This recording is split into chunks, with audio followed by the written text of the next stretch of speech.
Michael says I use Canva and now it has an AI function too. I didn't see that yet, Michael. Does it like have an AI image creation function, you mean, or what?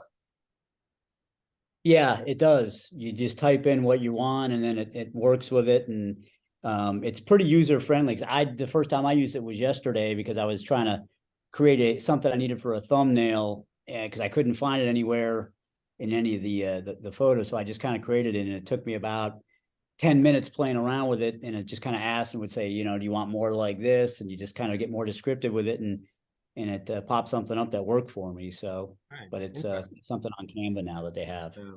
Interesting, man. Something to look at for sure. Honestly, man, it's getting crazy with AI, like everything you can do with it. Like a couple of weeks ago, we also did like there's this SEO software that you can use for AI. So it writes your titles, your description, your tags, and everything. One of my one-on-one clients found this AI software where you can upload your video to it, and then you can review your video with your editors. So you don't have to like download it, send it back and forth. It's just a software where you upload it and you can make like revisions in the video itself live, basically. Maybe I can like show you guys the software next week. It's pretty cool and useful for when reviewing and revising your videos, which we do often, right?